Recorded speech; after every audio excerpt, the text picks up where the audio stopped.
Xanthera gazed at the hovering holographic projection above her desk, her four eyes following the endless, dark expanse that stretched across three sprawling arms of the galaxy. In 3 centuries of charting the most perilous regions of known space, she had never encountered anything so strange. The gap in their records was immense, encompassing hundreds of billions of stars, yet remained completely untouched. "This cannot be correct," she whispered, her translator shaping her native Vorthon clicks into galactic standard. She tapped the projection with one thin, jointed finger. The empty sector glowed red, its borders highlighted. "How can we lack data on such a vast region?"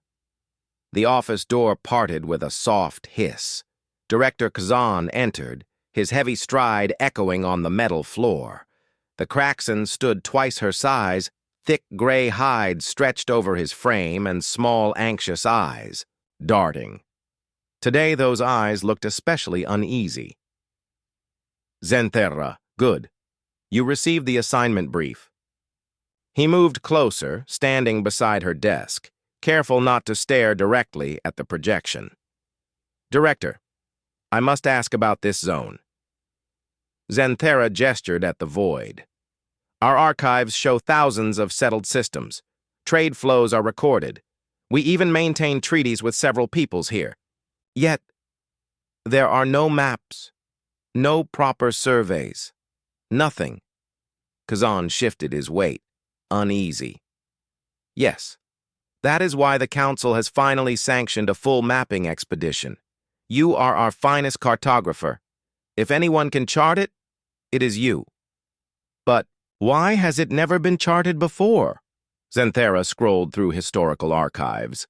"I see records reaching back 2 centuries, all of them abandoned suddenly. What became of the earlier expeditions?" The director's skin darkened, his kind's mark of strain. "They met difficulties, malfunctions, accidents, equipment losses, the normal dangers of deep space." Xanthera frowned. She had worked with Kazan for half a century. She knew when he withheld truth. "Director, with respect, I have charted black holes, pulsar clusters, and zones racked by dark matter storms. What could surpass those hazards?" "It is complicated," Kazan said. He turned toward the broad window overlooking Zapia Prime's capital. Below, millions from countless species moved through their lives. The sector in question is different. Different how? The inhabitants are peculiar. They call themselves humans. Their home system they call Sol. Yellow star, third planet, ordinary carbon-based organisms. On the surface, unremarkable. Xanthera waited. The director hesitated. But what? Every great starfaring civilization has agreed to label the region as unchartable. The Zapirians, the Altarians, the Vegan Trade Federation, even the Andromedans, all refused to send missions into human territory. This unsettled her. The species he named rarely agreed on anything. Their wars spanned millennia. Yet here they were unanimous, that one region should remain untouched. "What makes them a threat?" she asked. "Do they possess devastating weapons, advanced militaries?" "No, nothing like that. From what little is known, humans are mostly peaceful. They engage in trade. They hold alliances. They appear friendly. But," Kazan turned to face her, "it is not what troubles the Council is not what humans do to others. It is what they do to space itself." Xanthera felt a chill ripple through her frame. "Explain." "The scattered reports from border sectors mention distortions, space-time irregularities, gravity shifts, regions where normal physics seems suspended. Instruments sometimes produce impossible data as expeditions approach human systems." She scrolled through the files, scanning page after page. Most were blacked out, whole sections removed, yet enough remained to show that survey missions had ended in strange disasters. "Here," she said, pointing at one record, Survey Delta 7. They crossed the border and immediately lost contact. Found 3 days later, ship unharmed, but the crew altered. Altered? They exhibited extreme spatial disorientation, claimed they could perceive in more than 3 dimensions. They insisted space had sounds and colors invisible to normal senses. Medical review concluded exposure to exotic radiation. Kazan gave a grim nod. That was minor compared to others. Some expeditions reported navigational contradictions, stars existing in multiple positions, planets orbiting nothing, corridors looping into themselves. Xanthera scrolled deeper. Each file echoed the same nightmare. Teams entering the region encountered cascading failures. Instruments broke down, charts collapsed, entire ships disappeared. "Look here," she said, highlighting another file. "Gamma 12. They penetrated further than most. Their last message is preserved." She activated the recording. A voice filled the chamber, harshly accented but clear. "Base control, Gamma 12 reporting. We've entered the system locals call Wolf 359. I need to confirm something impossible. The star, it is artificial, encased by something, not a Dyson sphere or ring, something stranger, something existing between dimensions. Sensors report. It is both present and absent. And it's watching us. I repeat, structure at Wolf 359 is observing our vessel. Request immediate extraction. Something is wrong. End transmission." Silence lingered. "What became of them?" she asked, quietly. "They were recovered 2 weeks later, drifting near the boundary. Ship intact. Crew alive. But..." Kazan faltered. They could no longer function in normal space. Special facilities were required, where the laws of physics were tuned to their altered perception. Xanthera shut the file, leaned back slowly. "And yet the Council orders me to chart this? They believe with advanced systems and your skill, you might succeed where others failed. Blank sectors hinder trade. They endanger navigation." She stared at the projection. The void pulsed, faintly, as though alive, returning her gaze. "I'll need the most capable vessel, enhanced sensors, and a multi-species crew." "Granted, whatever you request. And full access to every file. No blackouts, no restrictions. If my life is at risk, I need truth." Kazan hesitated. "Some reports are restricted at the highest level.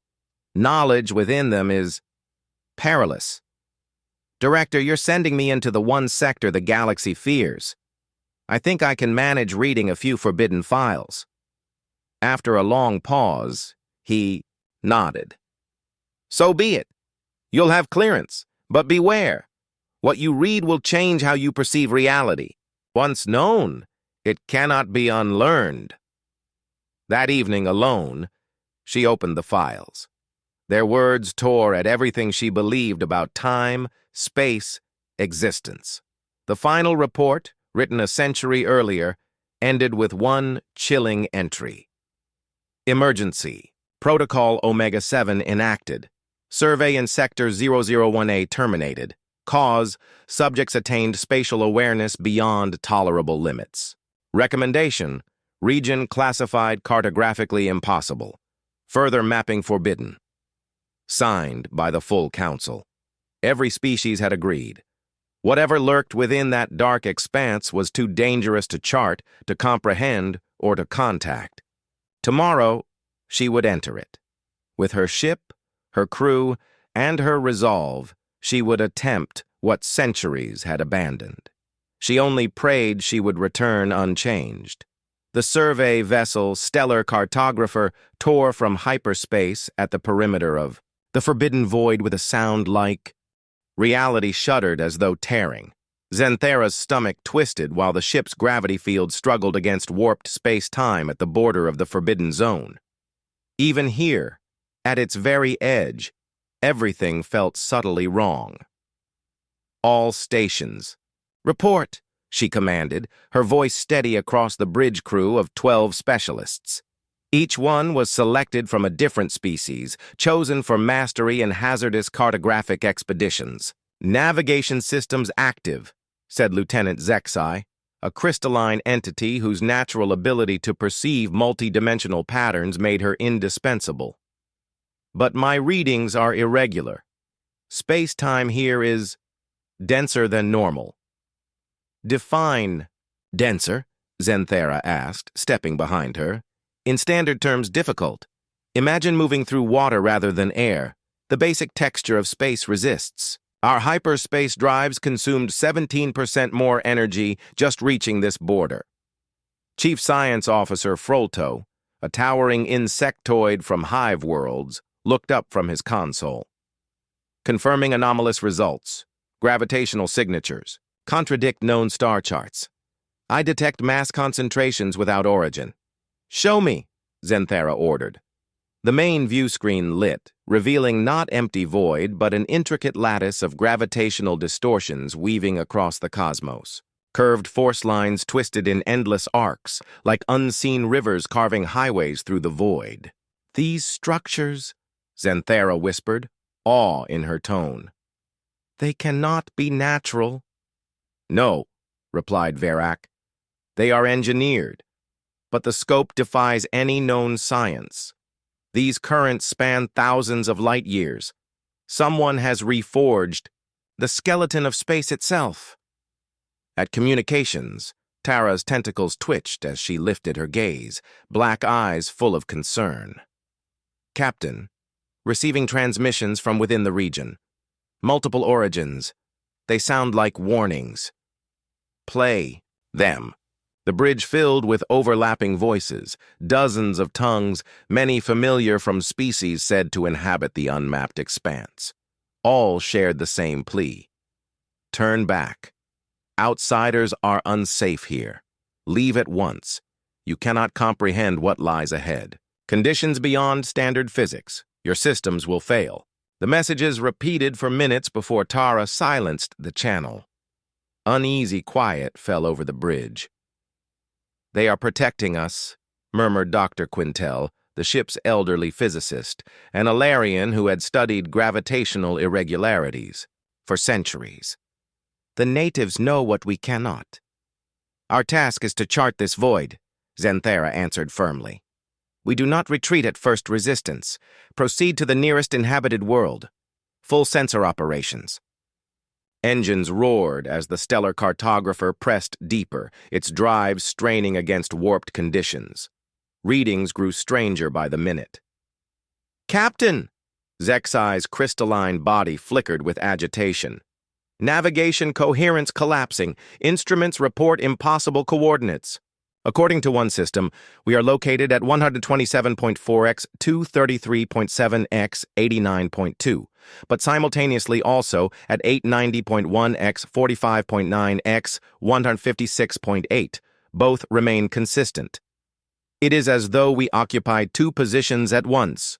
Frolto's mandibles rattled in alarm, his kind's sign of deep confusion. Multiple stable coordinates confirmed. We are existing concurrently across. The quantum positioning grid continued to function, yet the data suggested space itself was folded, layered. We may be inside dimensional overlap.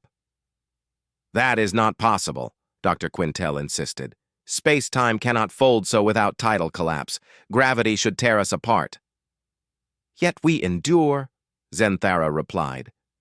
She had seen marvels in her career, but never this. Maintain scans, notify me of any change. Ahead lay a system identified as Alpha Centauri, long known as home to several species active in galactic trade. But what appeared silenced every voice on the bridge. 3 stars circled there, yet the stars were wrong. No natural orbits, no random burning. Instead, they danced in flawless geometric alignment. Light pulsed in orchestrated sequences, strands, of energy-weaving shapes of pure mathematics across space. The stars, whispered Tara. They've been remade into machines. Not mere machines, corrected Quintel, awe flooding his tone. Still stellar furnaces, still fusing, Hydrogen, but altered, integrated as parts of something greater. The energy filaments shifted like thoughts of an unseen vast intelligence. "I read artificial formations," said Frolto. "But not stations, not habitats. Constructions woven into space-time itself, existing across higher dimensions." "Who could achieve this?" Xanthara breathed. "What species wields such power, remaking entire systems?" An incoming transmission cut her words short. Tara's limbs danced over controls. "Captain, a signal. It broadcasts simultaneously in Standard, Vorthon, Kraxon, and 17 others. Origin is everywhere at once. I cannot isolate source. Play it." A calm voice filled the chamber. "Greetings, surveyors. We sense your presence and welcome you. Do not fear what your instruments show. This region is unusual, yes. We are humans. This is our home. Your navigation struggles are normal. Your tools are unsuited for optimized space-time. We can assist, if needed. You are safe.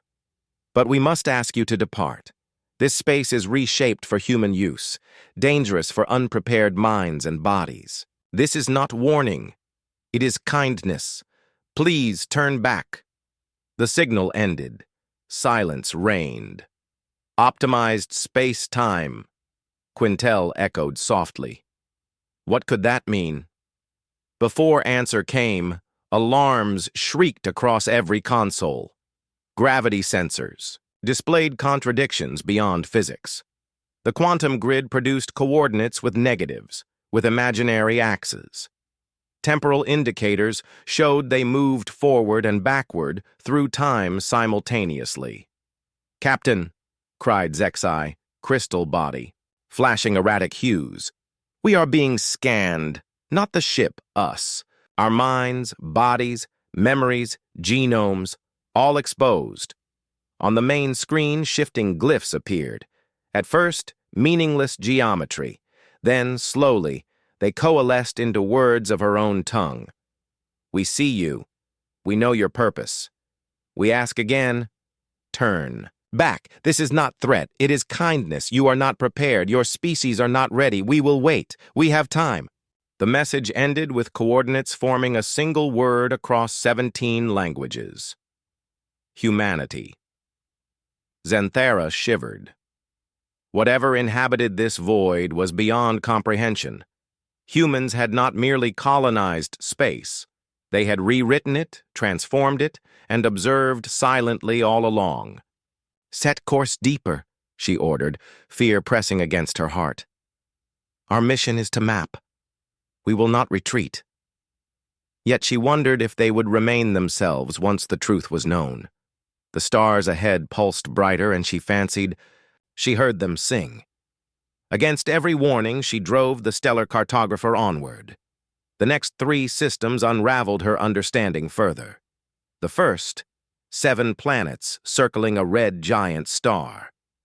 By records, it should have perished eons ago, expanding and collapsing to ash. Instead, it blazed with controlled fire, its heart rebuilt to endure trillions of years. The planets astonished more. Mountains carved into colossal antennas. Oceans, shaped into spirals generating magnetic shields. Even orbits tuned for gravitational resonance across the entire system. "They are not surviving on these worlds," Volt observed. "They have turned them into a singular machine. Every object, every moon, every rock serves function in the design." Navigation Officer Jai added, "Captain, scans reveal the system existing in multiple dimensional states. The third planet alone appears in 17 variants, each slightly offset, parallel copies. Should the prime fail, they can shift to another. They have rendered themselves indestructible." The second system surpassed belief. A binary pair re-engineered into living gateways. Their orbits generated stable wormholes, connecting systems across the region in an instant lattice. "They forged their stars into a galactic transport web," Tara whispered, limbs trembling. "Instant travel, no ships, no drives. They stepped through space itself." But the third system shattered thought. Wolf 359. Instruments screamed contradiction. The system existed as quantum superposition, simultaneously inhabiting countless realities. "Captain," Quintel's voice faltered to a hush, "what you will see now may break every law you trust." The main screen revealed a system crafted by architects with grasp of higher planes. Planets traced impossible paths through folded space. Moons existed in multiple places, their gravity weaving songs through reality's fabric. At the heart lay Wolf 359, unrecognizable, transformed into something that dwelled in 7. Dr. Quintel's voice faltered, his mandibles trembling in disbelief. "You would rewrite reality itself, simply to accommodate us?" "Of course," the human replied cheerfully. "Think of it as adjusting the temperature in a guest room. No trouble at all." The bridge fell into silence. Even the hum of the ship's systems seemed muted, as if the vessel itself was straining to comprehend what it was hearing. Captain Zenthara forced her throat clear. "You speak as though the structure of existence is yours to alter at will. Do you not fear the consequences of such reckless manipulation?" The voice chuckled lightly, almost embarrassed. "Fear? No. We used to once, but fear is just another constraint written into the operating system of reality. And constraints," the human said with casual finality, "are optional." On the main display, Wolf 359 seemed to ripple like a reflection, disturbed by unseen hands.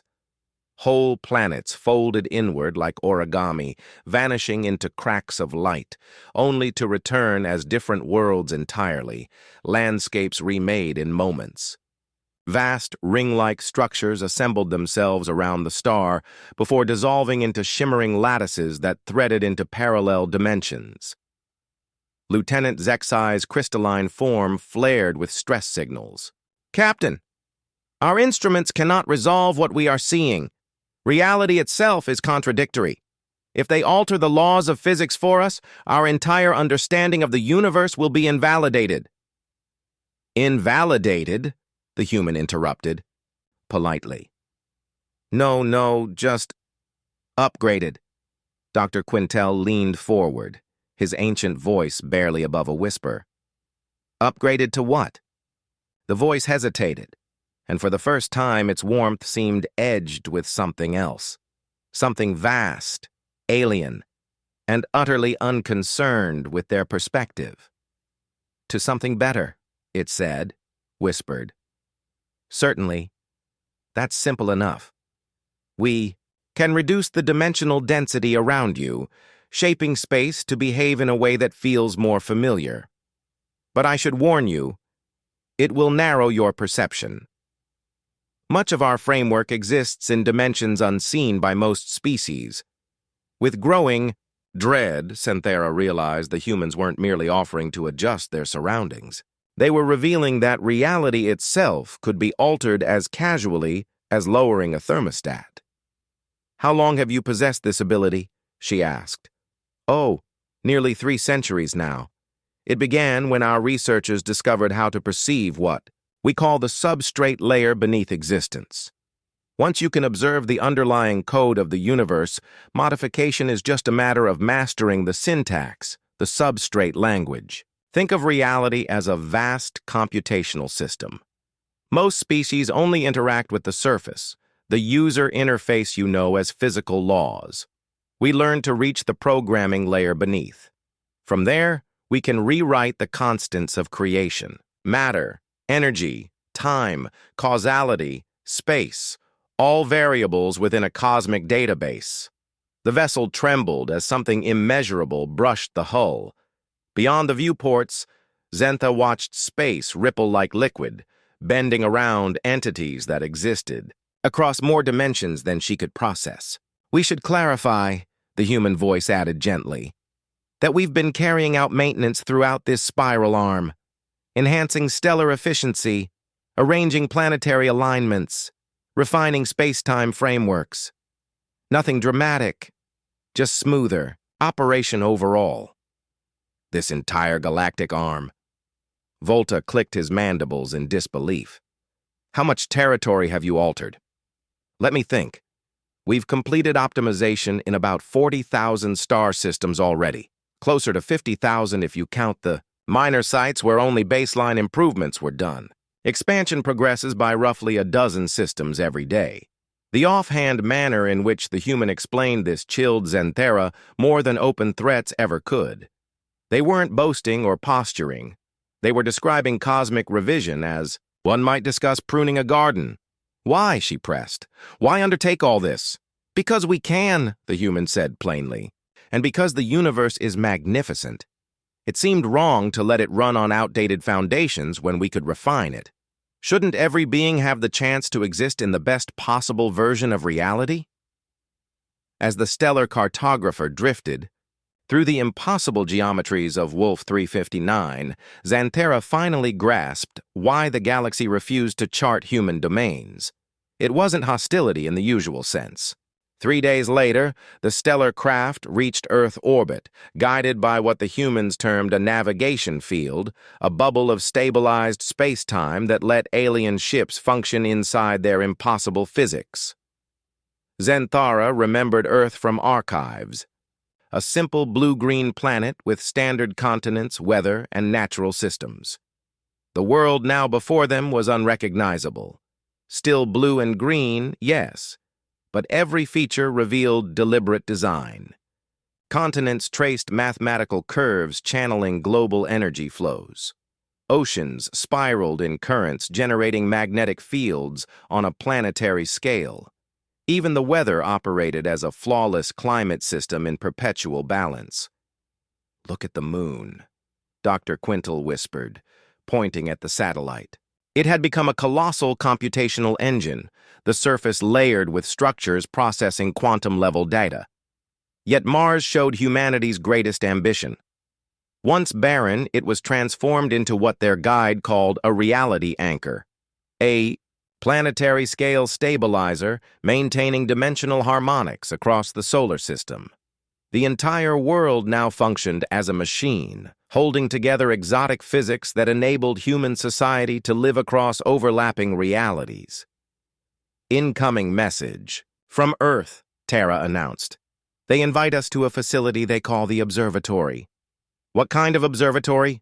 Sthara asked. According to their note, it is where humans study the roots of existence itself. They claim it will reveal what they have become. Within an hour, their shuttle set down at coordinates that somehow existed in 7 dimensions at once. The observatory was unlike any structure Zara had witnessed. Not built in physical space, but interwoven into the fabric of being itself, part in this dimension and part in realms no mind could truly perceive. Their escort greeted them at what she generously termed a landing platform, though it looked more like crystallized space-time than any material surface. Dr. Sarah Chen appeared an ordinary human woman, average height, brown hair, casual clothes, suited for any interstellar market. Only her eyes betrayed what she truly was, reflecting depths that pierced through layers of reality. "Welcome to Earth," Dr. Chen said warmly. "I hope your trip wasn't too unsettling. We realize our alterations can be overwhelming." "Dr. Chen," Xanthera began with careful restraint, "we have witnessed phenomena within your domain that by all established physics should be impossible. How did your species achieve such abilities?" "That," Chen replied, gesturing them toward the observatory, "is a very long tale. Do you want the brief outline, or the full version?" "The complete explanation, if you would." They moved along corridors, twisting through dimensions their senses struggled to comprehend. Chen's voice carried softly as they walked. "It began nearly 3 centuries ago. Our scientists, deep in quantum theory, uncovered something that altered everything. Reality itself is not what it appears to be.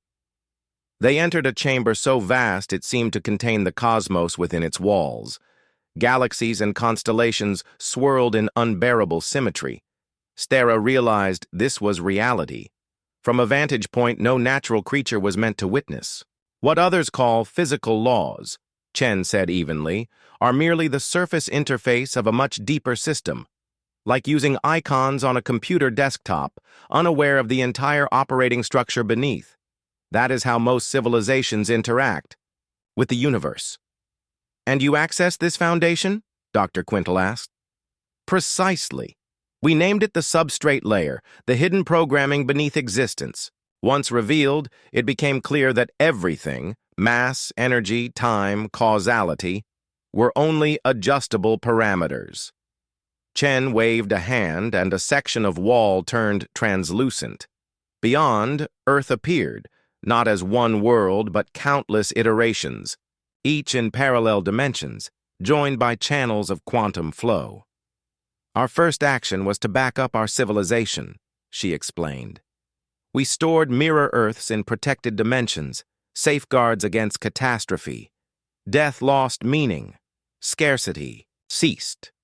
Resources could be summoned by modifying local constants.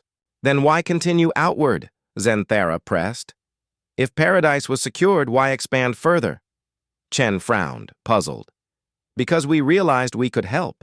The cosmos runs on wasteful routines, stars dying prematurely when they could be sustained, worlds fixed in flawed orbits when they could be perfected. Civilizations struggle in deprivation when abundance is merely a matter of adjustment.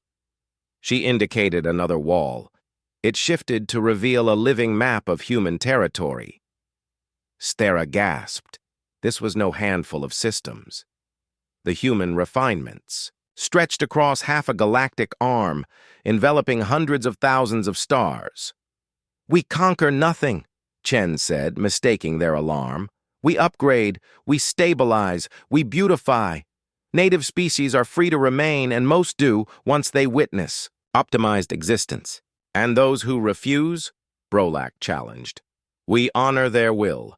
Free choice is a constant we never alter. Yet rejection is rare. Why cling to inefficiency once shown the alternative?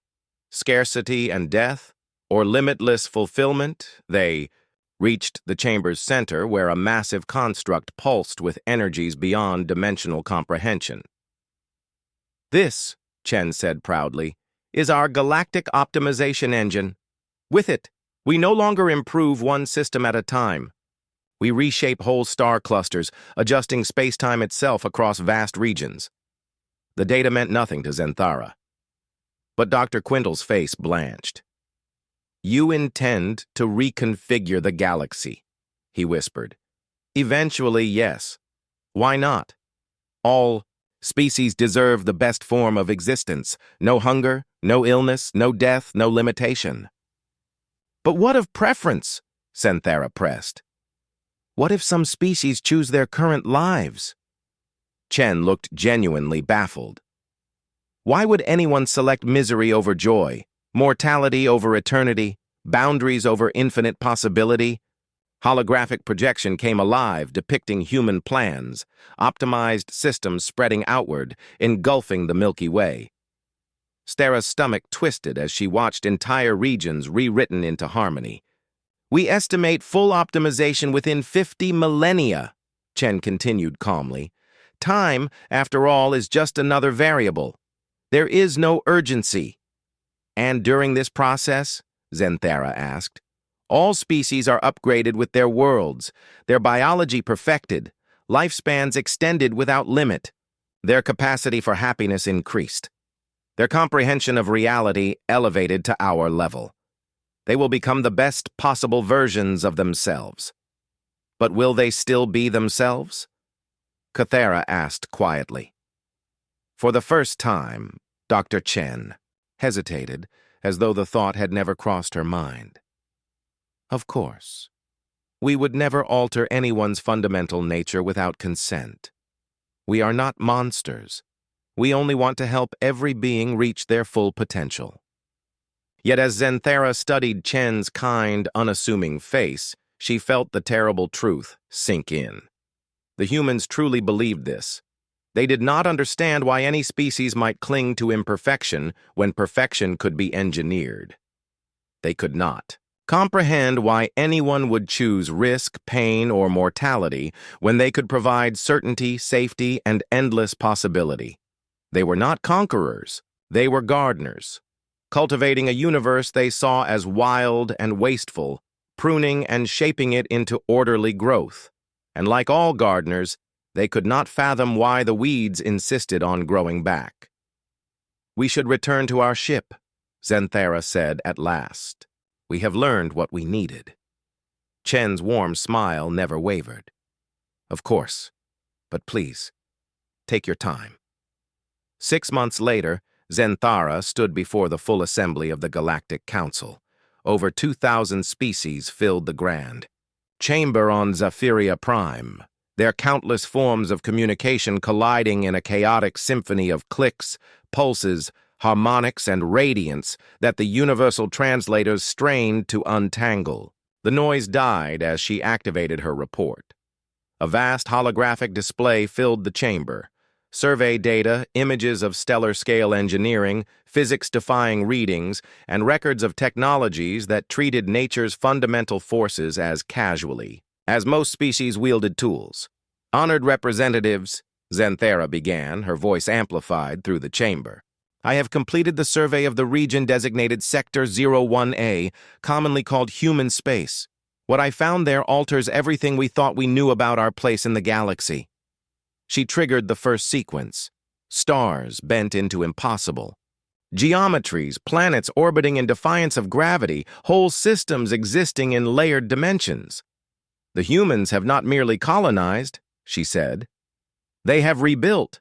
Every system under their control has been transformed into a node of a vast machine stretching thousands of light years. They have turned stars into processors, planets into instruments, space-time itself into raw material." A representative of the Andromedan Trade Federation lifted a censer stalk, voice tinged with disbelief. "Surely this is embellishment. No species could possess such power." "I thought the same," Xanthera replied. "But the evidence is irrefutable. Humans have learned to perceive and manipulate what they call the substrate of reality, the programming beneath existence itself. To them, physics is not immutable law, but malleable code." She displayed the recordings of Dr. Chen, the casual discussions of rewriting reality's constants, the observatories humming with impossible geometries. They speak of altering existence, as though renovating a house. They have eradicated death, scarcity, and suffering. They can conjure resources at will, live in parallel dimensions, even reshape the flow of time itself. The chamber erupted. Civilizations long divided by blood and hatred now shared a single response: unease. Chancellor Vextile of the Centauran Republic rose, crystalline body refracting light across the hall. "If they wield such powers," he asked, voice sharp as shattering glass, "why have they not conquered us already? They have not used it against us? Why remain in isolation?" "Because they do not see us as enemies," Stara replied. "To them, we are unfinished projects, beings in need of guidance, not conquest. They believe the kindest thing they can do is wait until we are ready for their help." She advanced her presentation. The chamber darkened as the display revealed the humans' expansion. Star systems, one after another, were transformed, their environments modified to meet human standards of optimization. "They expand at roughly 12 systems per day," Stara explained, "not through war or colonization, but through improvement. They make each system more efficient, more stable, more perfect, according to their vision." "And the native species?" asked Ambassador Tvel of the Riel Consortium. "They are offered upgrades as well, longer lives enhanced, abilities, freedom from disease and death. Most accept once they understand the benefits." "And those who refuse?" Sthara hesitated. She recalled Dr. Chen's look of confusion when she had asked the same. "The humans respect choice. They will not force anyone, but they cannot comprehend why anyone would prefer limitation to perfection, suffering to joy, mortality to eternity. The final image appeared. The Galactic Optimization Engine, humanity's long-term design. They intend to uplift the entire galaxy, she said quietly. Every world, every star, every life form. If it takes 50,000 years, so be it. To them, time is only another variable. They will continue expanding, continue improving, continue offering help, whether we want it or not. The chamber fell silent. Then High Counselor Zarhan of the Vegan Federation spoke. This is not conquest. It is something worse. They promise paradise, but only on their terms. Exactly, Sthara agreed. They are not malicious. They truly believe they are saving us. And that is what makes them dangerous. Humanity has transcended its limits. They have become gardeners in a wild, inefficient universe. And like all gardeners, they cannot fathom why the weeds insist on growing back. Director Kelson leaned forward. What do you propose, Cographer Zathara? She drew a long breath. They are peaceful, generous. They offer real benefits. But to accept them is to cease being what we are. I recommend maintaining the quarantine of human space, not from fear of their hostility, but from terror of their kindness. Some protested. Surely technologies, medical cures, energy systems, faster transit, could be shared without surrendering their essence. Any tool advanced enough to look like magic reshapes the society that wields it, Sthara warned. Humans did not mean to transcend. They took one step after another until improvement itself became their existence. Now, they are something no longer purely human. She showed the final object, the communicator Dr. Chen had entrusted to her. It pulsed faintly in a containment field. A gift, she said. If we ever desire their help, this will summon them. The offer stands forever, but I will never use it. It is not merely a communicator, it is a doorway. Beyond it lies paradise, yes, but paradise as they define it. The debate raged for 3 days. Some argued the chance to banish death, disease, and scarcity outweighed any cost. Others warned it would erase identity itself. In the end, the vote was unanimous. The resolution entered into the permanent archives read, Sector 01A shall remain. Unsurveyable. Mapping operations are permanently discontinued. Member species are advised to maintain peaceful relations with humans, but decline all offers of optimization. This decision is not made in enmity, but in recognition that their help, though genuine, would irreversibly alter galactic civilization. Humanity is not our enemy. They are gardeners, and we choose to remain wild.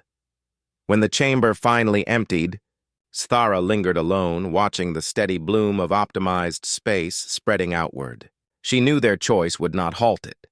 Humanity would go on improving, patiently offering gifts, until one day, whether in 1,000 years or 10,000, the sphere of perfection reached the galactic core.